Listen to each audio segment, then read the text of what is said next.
오늘은 잘 알고 계시는 사도행전 9장을 함께 살펴보고자 합니다. 저희 집에 이렇게 보물 1호가 있습니다. 거실에 있는 텔레비전이 저희 보물 1호입니다. 보물 2호는 그 텔레비전 앞에 있는 소파가 보물 2호입니다. 요즘에는 이렇게 꼭 필요한 게 식기세척기, 김치냉장고 이렇게 많이 하는데 저희는 그것들 과감하게 포기하고 텔레비전하고 소파에 힘을 많이 주었습니다. 왜냐면 아내랑 저랑 함께 있을 때 텔레비전으로 드라마나 예능 프로그램을 보는 시간을 가장 중요하게 생각하기 때문입니다. 네, 그래서 보물 2호인 소파에 앉아가지고 보물 1호인 텔레비전으로 이렇게 정말 시간들을 많이 보내는데 그 중에서 올해 초에 가장 기억나는 드라마는 아마 잘 아시다시피 멋지다 연진아 이렇게 기억하시는 더 글로리를 저희가 많이 보았습니다. 더 글로리 시즌 1 끝날 때는 정말 아쉬움에 소리가 막 탄식이 나왔고 2를 볼 때는 그 학폭 가해자들에게 복수를 하는 그 복수가 굉장히 통쾌하고 희열을 느꼈었습니다. 근데 또 다른 드라마를 좀 돌아보면 최근에는 악당이 벌을 받는 그런 결말을 주는 드라마들이 통쾌함을 가져다 주기 때문인지 사람들이 많이 보는 것 같습니다. 복수를 대신 해주는 모범특시라는 드라마도 있었고요. 또 촉법소년을 다루는 김혜수 씨가 나오는 소년심판과 같은 그런 드라마가 인기를 끌었습니다.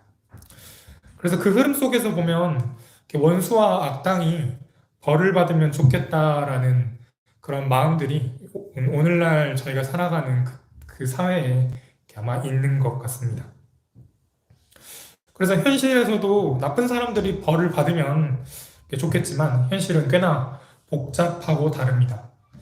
범죄자들은 사법적으로 정말 벌을 받아야 하는 사람들도 있고요. 또 한편으로는 우리 주변에 우리와 관계된 가까운 사람들 중에 원수처럼 느껴지는 사람들도 있습니다. 오늘 성경은 신약 시대를 살아가는 그리스도인들에게 원수와 같은 사람을 살펴보고 또 교회 공동체가 그를 어떻게 대했는지에 대해서 함께 살펴보면서 저에게 주셨던 은혜들을 나누고자 합니다. 오늘 사건에는 두 명의 인물이 등장합니다. 그 첫 번째는 사울이라는 사람입니다. 저희가 너무나도 잘 알고 있는 그 바울이라는 사람과 동일한 인물입니다. 사울은 히브리식 이름이었고요. 바울은 헬라식 이름이었습니다.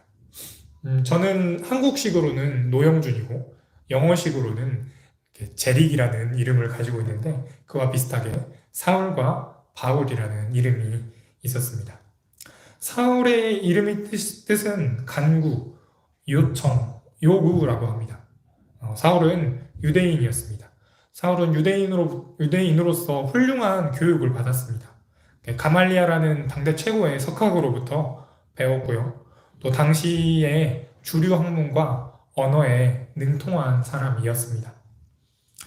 사울은 유대인에서 개종해서 나중에는 그리스도인이 되는데 오늘 본문이 그 개종하는 순간 그 짧은 사건, 극적인 변화를 나타내고 있습니다. 조금 더 사울을 살펴보면 사울은 유대인 중에 유대인이었습니다. 그는 율법의 열심인 사람이었습니다. 그리고 사울은 그리스도 교인들을 핍박하였습니다.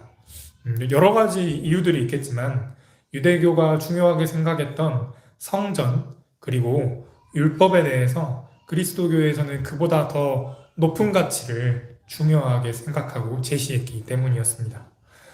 또한 예수 그리스도라는 메시아가 유대교의 생각과는 맞지 않았기 때문인 것도 있습니다. 그리고 정치적으로 보면 또 그리스도교 세력이 유대교의 세력에 위협이 됐기 때문에 또 사울은 그리스도교인들을 핍박했습니다. 사울은 이런 여러 가지 이유들로 예루살렘에 있는 많은 그리스도 교인들을 잡아갔습니다. 그리고 사울은 이번에도 주님의 제자들을 위협하였습니다. 그리스도인들을 잡아서 예루살렘으로 데려가고자 하였습니다. 성경에서 어떤 표현이 나와 있냐면 그것도 닥치는 대로 남자와 여자를 가리지 않고 데려가고자 했다라고 말하고 있습니다. 그리고 성경은 사울에 대해서 살기가 있었다라고 말하고 있습니다. 그러한 살기는 실제로 그리스도교인들을 다치게 하였습니다. 유대인들은 스데반 집사님을 돌로 쳐서 죽게 만들었는데 그때 스데반 집사님의 옷을 가져다가 사울이라는 청년의 발 앞에 놓았다라고 성경에서 말하고 있습니다. 그래서 사울은 그 유대인들을 이끄는 역할을 하고 있었습니다. 사울은 그리스도인들에게 원수와 같은 사람이었습니다. 어쩌면 원수 그 자체이기도 했습니다. 그러한 사울이 오늘 다마스커스로 가는 길을 걷고 있었습니다. 길을 걷고 있었습니다. 그 도를 믿는 사람들을 데려가기 위해서 그 길을 걸어가고 있었습니다.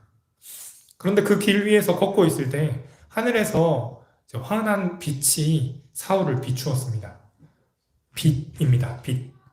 성경에서 빛은 예수님을 나타낼 때가 많습니다. 요한복음 1장 9절에서는 예수님을 가리킬 때 참 빛이 있었다. 그 빛이 세상에 와서 모든 사람을 비추고 있다라고 말합니다. 데살로니가전서 5장에서는 여러분은 모두 빛의 자녀요, 낮의 자녀입니다. 우리는 밤이나 어둠에 속한 사람이 아닙니다. 라고 말합니다. 그래서 성경에서 빛은 예수님을 가리킬 때가 많습니다. 그렇게 그 예수님이신 빛이 사울을 오늘 길 위에서 비추었습니다. 빛이신 예수님께서 사울을 비추셨습니다. 빛은 어둠을 비추어서 어두운 곳을 밝게 하고요. 또 세상을 비추어서 세상의 어두운 곳을 밝게 하십니다. 빛이신 예수님은 흙에 침을 바르셔서 이렇게 눈을 보지 못하는 사람의 눈에 바르게 하셨고 또 그 눈먼자를 보게 하셨습니다. 또 바디메오를 눈뜨게 하신 분도 예수님이셨습니다. 빛이신 예수님은 빛으로 밝게 하시고 또 어두운 것을 보이게 하셨습니다. 눈먼자도 보게 하셨습니다. 그런데 오늘의 빛은 이제까지의 그 빛과는 조금 다릅니다. 오늘의 빛은 사울을 둘러 비추어서 그를 땅에 엎드리게 만드는 그 빛이었습니다. 그 빛은 사울을 보지 못하게 하였습니다. 8절에서 성경을 보면 사울은 눈을 뜨지만 아무것도 볼 수가 없었다라고 기록되어 있습니다. 이제까지 눈을 보게 하셨던 그 빛이 사울에게는 보이지 않게 하셨습니다. 저희는 언제 보지 못할까라는 걸 한번 생각을 해봅니다. 언제 보지 못할까? 이렇게 눈을 감으면 보이지 않습니다. 그런데 저희가 눈을 뜨고도 보지 못할 때가 있습니다. 세상을 볼 때, 사물을 볼 때, 그리고 사람을 볼 때 우리의 생각과 세계관을 가지고 보는데 그때 보이는 것들이 있습니다. 그런데 반면에 또 다른 생각과 다른 가치관으로, 다른 세계관으로 보면 이전에 보였던 것들이 보이지 않게 되는 경우도 있습니다. 시험 공부를 할 때 이제 암기를 해야 하거나 또 풀었던 문제를 다시 한번 풀어봐야 할 때가 있습니다. 그때는 이렇게 빨간색 펜으로 답을 쓴다거나 답에 체크를 한 뒤에 이렇게 빨간색 셀로판지로 보게 되면 그 빨간색 글자나 선들이 보이지 않습니다. 답이 보이지 않습니다. 빨간색 색안경을 쓰고 보면 빨간색 글자와 선이 보이지 않기 때문입니다. 마찬가지로 노란색 셀로판지로 노란색 글씨와 노란색 선을 보면 그것 또한 보이지 않습니다. 또 교통을 바라보는 생각들이 있습니다. 교통은 한 곳과 다른 곳을 이어주는 것인데 사람이 사는 곳에는 교통이 매우 중요합니다. 그런데 만약에 도심으로부터 1시간, 2시간 떨어진 오지에 버스가 왔다 갔다 한다고 합니다. 그러면 한 명이 산다고 한다면 그 한 명이 사는 곳에 버스를 보내야 하고 또 운전자가 있어야 되고 기름이 있어야 됩니다. 운행을 하면 할수록 손해입니다. 그래서 경제적으로 보면 그러한 것들은 수지가 많지 않습니다. 그것들은 경제적으로 보면 필요가 없는 것들입니다. 하지만 교통에 대해서 조금 더 공부를 해보니 교통에는 형평성이라는 것이 있었습니다. 형평성이라는 것은 어느 누구나 교통의 혜택을 누릴 수 있어야 한다는 것입니다.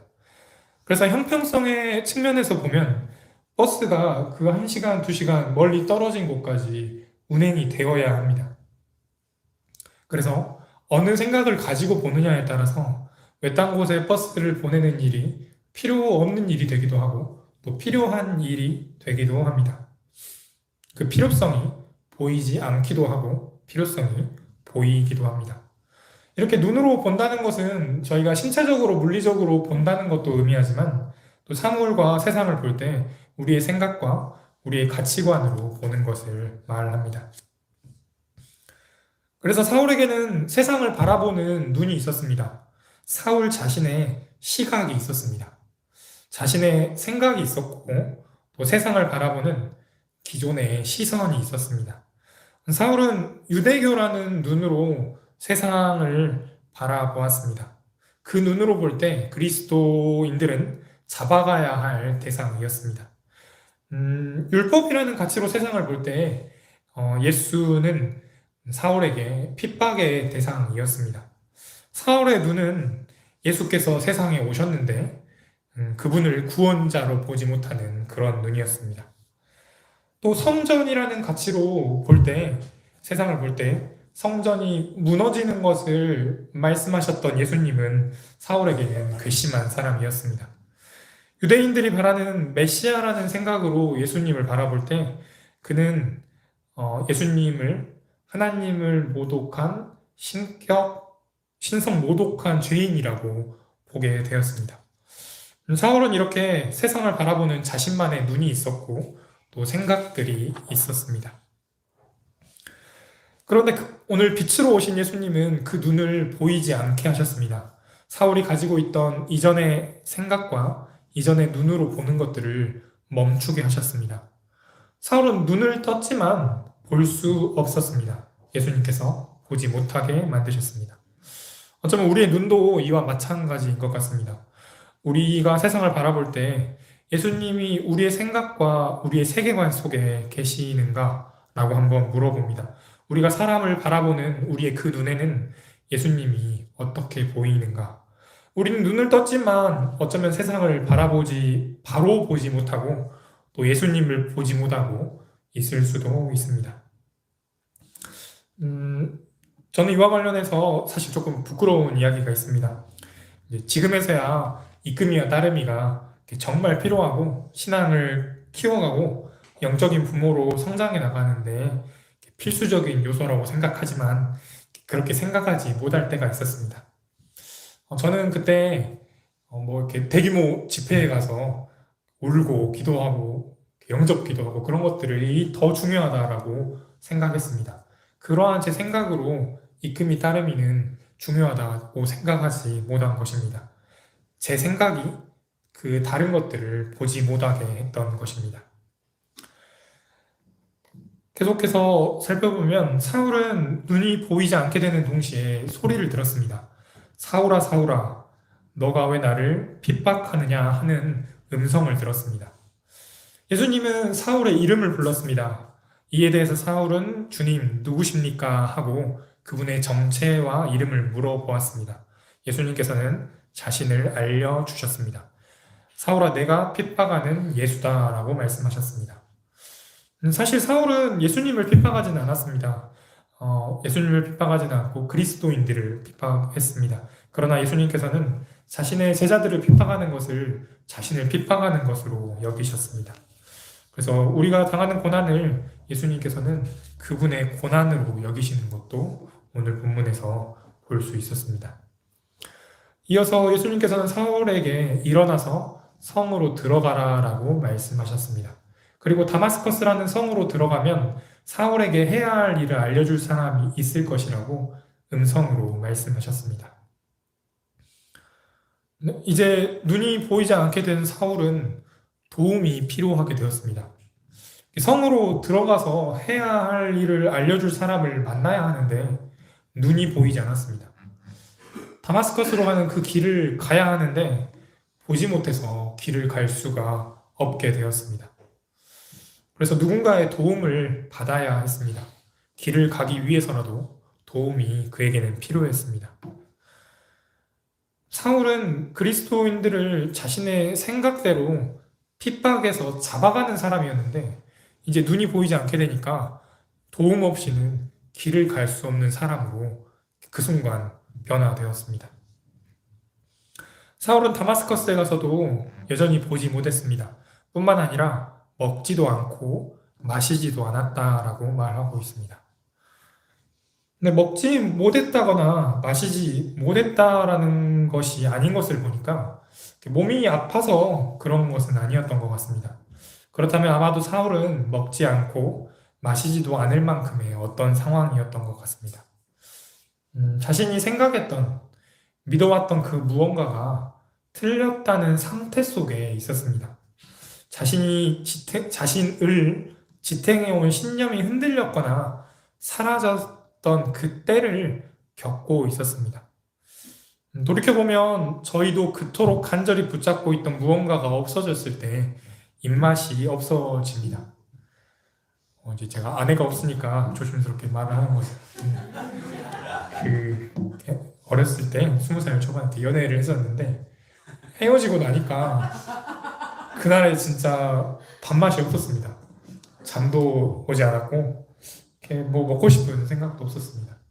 그래서 내가 누군가를 그렇게 붙잡고 있던 그 무언가가 사라졌을 때 밥맛이 없고 입맛이 없고 마실 것이 생각나지 않은 그런 상황이 아마 사울의 상황인 것 같습니다. 네, 아내에게 비밀로 해주시기를 부탁드립니다. 아직 한 번도 이야기해보지 않았는데 녹화되고 있나요? 네, 용기 내어서 한번 이야기해봤습니다. 네, 그래서 누군가가 내게 간절한 신념이고 마음으로 남아있었는데 그 마음이 사라지면 그때는 먹을 것도 생각이 나지 않습니다. 그토록 사울에게는 자신의 생각과 신념, 그리고 세계관은 그만큼 강력한 것이었습니다.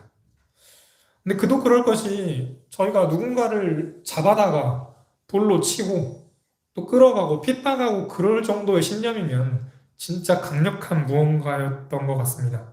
보통의 생각으로는 그렇게 할 수도 없었을 것입니다. 그렇게 강력했던 생각과 세계관이 사울 내면에서는 지금 무너지고 있었습니다. 여기까지가 첫 번째 등장인물인 사울의 이야기입니다. 두 번째 등장인물은 아나니아라는 사람입니다. 사울이 도착한 그 다마스커스라는 곳에 아나니아라는 사람이 있었습니다. 성경은 아나니아를 가리켜서 제자라고 소개하고 있습니다. 그리스도를 따르는 사람이었습니다. 아나니아가 환상을 보는데 그 환상 속에서 주님께서 아나니아를 부르셨습니다. 아나니아야 라고 이름을 부르셨습니다. 주님께서 오늘 그 아나니아의 이름을 부르셨는데 기억해보면 믿음의 선조들을 불렀던 그 방식대로 동일하게 부르셨습니다. 아브라함을 부르셨을 때 아브라함아 아브라함아 그렇게 부르셨고 모세를 불렀던 것도 마찬가지로 모세야 모세야 그분의 이름을 부르셨고요. 이삭도 마찬가지로 이름을 부르셨고 사무엘도 마찬가지의 방식으로 이름을 부르셨습니다. 그 방식으로 오늘 아나니아를 부르셨습니다. 그의 이름을 불러서 그의 존재를 찾으셨고 또 그의 이름을 불러서 예수님께서는 아나니아와 마주하기를 원하셨습니다. 근데 그 다음에 아나니아의 고백이 굉장히 멋졌습니다. 아나니아가 말하기를 내가 여기 있습니다 라고 고백하였습니다. 아나니아는 여기 있습니다 라고 말하면서 주님께서 자기에게 주실 그 말씀을 기다렸습니다. 주님의 말씀을 듣고자 하였습니다. 그런데 주님께서는 아나니아에게 이해할 수 없는 것들을 이야기하셨습니다. 일어나서 고든 길이라고 불리는 거리로 가서 유다의 집을 찾아서 사울이라는 사람에게 가라고 하셨습니다. 거기에 사울이 기도하고 있다라고 하셨습니다. 사울이 환상을 보는데 그 환상 속에서는 아나니아라는 사람이 사울 자신이 머물고 있는 집에 들어와서 손을 얹어서 기도하고 시력을 회복시켜 준다라고 그 환상을 보고 있었다라고 하나님께서 아나니아에게 환상을 보여주셨습니다.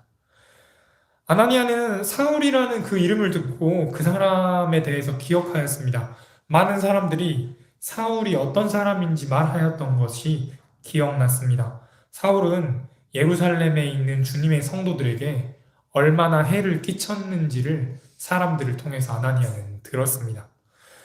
누군가는 사울에 의해서 다치고, 누군가는 사울에 의해서 죽임을 당하고, 또 누군가는 사울에 의해서 수치를 당했습니다. 자신과 같은 그리스도인들을 핍박했던 사울이었습니다. 그래서 아나니아는 하나님의 그 말씀처럼 사울에게 가서 눈을 뜨게 하고 싶지 않았습니다. 아나니아는 사울을 찾아가서 돕고 싶지 않았습니다. 그래서 사울이 어떤 사람인지 주님께 항변하였습니다. 그런 아나니아가 이해가 됩니다. 만약 주님께서 저에게 나타나셔서 원수를 찾아가서 도와주어라 라고 말씀하면 저도 그렇게 하고 싶지 않을 것 같습니다. 역사적으로 보면 저희의 민족을 괴롭힌 사람들이 그러하고요. 또 제 가족이나 저와 가까운 사람들을 괴롭게 하는 사람, 그 사람들을 도와주라고 하면 저도 아나니아처럼 아마 그렇게 하고 싶지 않을 것 같습니다.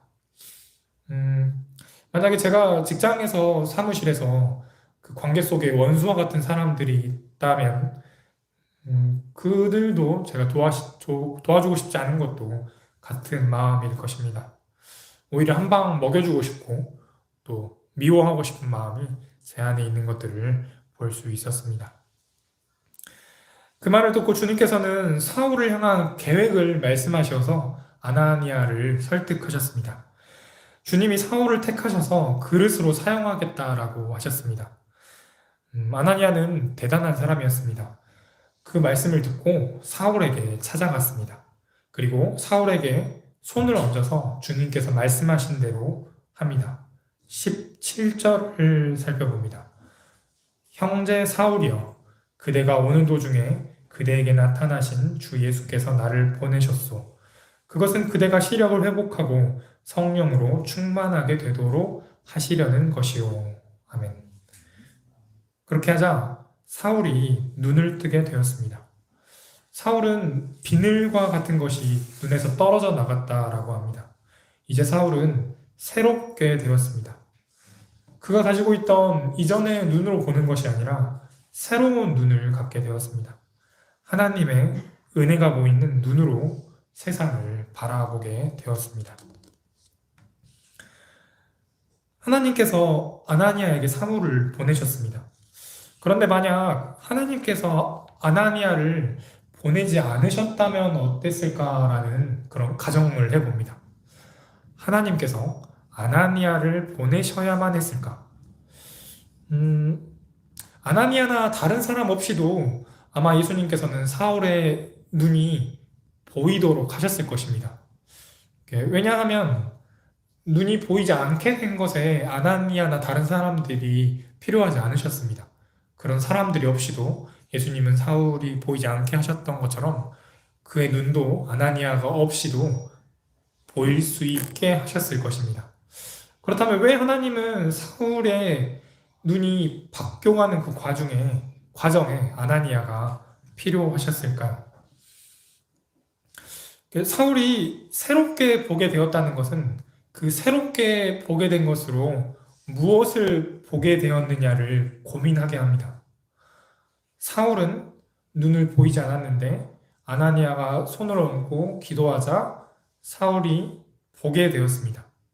살기를 가지고 있었던 그 눈이 무엇을 보았느냐를 고민해 봅니다. 사울은 눈을 뜨고 아나니아를 보았습니다. 새롭게 보게 된 그 눈으로 자기를 형제라고 불러준 아나니아를 보게 되었습니다. 그의 눈은 이제 형제를 보는 눈이 되었습니다. 그래서 사울은 자신의 수많은 편지에서 그 형제라는 표현을 수없이 사용합니다. 형제 자매라는 표현들을 사용합니다. 데살로니가 후서 3장에서는 형제자매 여러분 선한 일을 하다가 낙심하지 마십시오. 로마서 12장에서는 형제자매 여러분 그러므로 나는 하나님의 자비하심을 힘입어 여러분에게 권합니다. 로마서 14장에서는 그대가 음식 문제로 형제자매의 마음을 상하게 하면 그것은 이미 사랑을 따라 살지 않는 것입니다. 라고 아나니아에게 들었던 그 표현들을 계속해서 사용합니다. 또한 사울은 소스데네라는 사람을 부를 때 형제라고 부르고 아볼로를 부를 때 형제라고 부릅니다.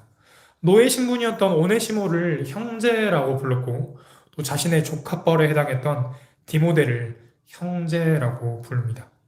자신이 형제라고 불렸던 그 단어를 사용해서 이제 사람들을 형제라고 표현하고 있는 것입니다. 아마 각자 여러분들도 들었던 그 표현 중에 가져와서 사용하시는 표현들이 있을 것입니다. 저 같은 경우는 이렇게 추운 날에 사람들과 또 아내와 밖에 나갈 때는 따뜻한 캔커피나 아메리카노를 한 잔 이렇게 들고 갑니다. 그것은 제가 21살 때인가 군대에서 휴가 나왔을 때 아는 형을 만나러 갔는데 그 형이 도서관에서 공부하고 있어서 길게는 만나지 못했고 이제 헤어지려고 할 때 자판기에서 캔커피 하나를 뽑아가지고 이렇게 저에게 주었습니다. 그래서 저는 버스 타러 도서관 밖을 나갔는데 그날 진짜 날씨도 춥고 눈바람도 일어났습니다. 근데 그 형이 주었던 그 캔커피 하나가 몸을 따뜻하게 하고 또 손을 따뜻하게 했습니다. 그래서 제가 배웠던 그 표현은 그 캔커피, 커피를 따뜻함으로 배웠고 저도 다른 사람들에게 그 표현을 사용하고 있었습니다. 사용하게 되었습니다. 바울이 형제라는 표현을 듣고 다른 사람에게 형제라고 불렀던 것처럼 말입니다. 사울은 이제 눈을 뜨고 일어나서 세례를 받습니다. 오늘 본문에서는 이제 누가 세례를 주는지에 대해서 나와 있지 않는데 사도행전 22장에서 바울이 회고적으로 자기를 표현할 때 아나니아가 이제 사울에게 회개하시고 세례를 받으십시오라고 이야기하는 것을 보면 아나니아가 세례를 준 것을 추측해 볼 수 있습니다. 그리고 사울이 무엇을 하였느냐를 보면 음식을 먹었습니다. 그 다음에 또 무엇을 하였느냐를 보면 며칠 동안에 다마스커스에 있는 제자들과 함께 있었다라고 합니다. 그래서 그리스도인 제자들이 이제 사울을 먹이고 음식을 먹게 하고 힘을 얻게 하고 또 그와 시간을, 공간을 함께 있게 되게 된 것입니다. 말만 형제라고 불렀던 것이 아니라 정말 형제로서 같이 있게 되었습니다. 그래서 사울이라는 원수가 이제 달라졌습니다. 그를 그리스도교 공동체가 형제로 받아들였습니다. 그때 주님께서 만나시는 은혜가 있었습니다. 교육부에서 있었던 일들을 말씀드리면서 오늘 설교를 마무리하고자 합니다. 교육부에서는 정말 원수가 은혜가 되는 일들이 원수가 형제가 되는 은혜가 있습니다. 특별히 어린이들에게 그런 은혜가 있습니다. 아무래도 어린이들이 이렇게 놀다 보면 싸움이 일어나기도 하고 또 우는 친구들도 있고 화를 내는 친구들도 있습니다. 그렇게 되면 저는 두 친구들을 이렇게 부릅니다. 그래서 한 친구를 따로 불러가지고 그 친구의 마음을 들어보고요. 또 다른 친구를 불러서 그 친구에게 너 마음이 어땠어? 이렇게 물어봅니다. 처음에 이제 이야기를 들으면 다른 친구를 엄청 원수처럼 대하거든요. 절대 화해하지 않겠다. 이제 그렇게 이야기하는데 마음을 좀 더 듣다 보면 화해하고 싶은 마음들이 이제 보일 수 있습니다. 그래서 제가 화해할 수 있을지 용서할 수 있을지 이제 물어봅니다. 그러면 친구들이 용기를 내어서 화해해보겠다라고 이야기하면 둘을 불러가지고 서로의 마음을 이야기하게 하고 그거를 듣게 합니다. 그때는 좀 조마조마합니다. 싸움이 커지지는 않을까, 화해 못하면 어쩔까 이제 그렇긴 하는데 은혜로 어떻게 하나님이 그 순간은 그들의 마음을 움직여서 자신의 마음을 이야기하게 하고 또 상대방의 마음을 듣고 자기가 잘못한 부분에 대해서 사과하게 합니다. 이 과정이 꽤나 괴롭습니다. 시간이 많이 들어가고 힘도 많이 들어갑니다.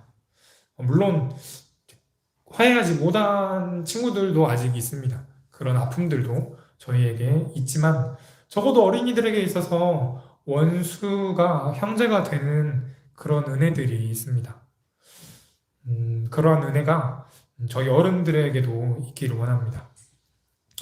친척, 가족 중에서 원수같이 여겨지는 이들이 진짜 저희가 형제라고 부르는 사람들이 되었으면 좋겠고, 또 직장에서 원수와 같은 그 사람이 우리에게 형제가 되었으면 좋겠습니다. 그리고 저희가 그 사람들을 형제라고 부를 수 있는 그 순간들이 왔으면 좋겠습니다. 주님께서 이제 우리의 이름을 부르실 때 주님 여기 있습니다 라고 고백해서 그 원수를 형제라고 먼저 부르는 용기가 우리에게 주어지기를 기도합니다. 말씀을 맺습니다. 사울의 눈이 달라졌습니다. 예수님께서 사울이 이전의 눈으로 보다가 새로운 눈으로 보게 하셨습니다. 그때 그를 형제라고 불러줄 사람이 필요했습니다. 원수에게 형제라고 불러줄 아나니아가 사울에게는 필요했습니다. 예수님이 우리의 원수를 만나게 하십니다. 그런데 그때 우리가 필요합니다. 우리가 그 원수를 형제라고 불러야 합니다. 원수가 변하여서 형제가 되는 은혜가 저와 성도님들께 있기를 기도합니다. 기도하겠습니다. 하나님 감사합니다. 사울의 눈이 달라졌습니다. 이전의 것을 버리고 또 새로운 눈으로 세상을 보게 하여 주시니 감사합니다. 하나님, 우리의 원수가 새로운 눈을 갖기를 원하십니다. 그리고 그때 저희가 그 원수와 같은 사람들을 형제라 부를 수 있는 용기도 주시고 은혜도 주시옵소서. 세상은 원수는 처벌하고 마땅히 벌을 받아야 이야기하지만 그리스도교 공동체에서 원수가 형제가 되는 은혜가 있게 하여 주십시오.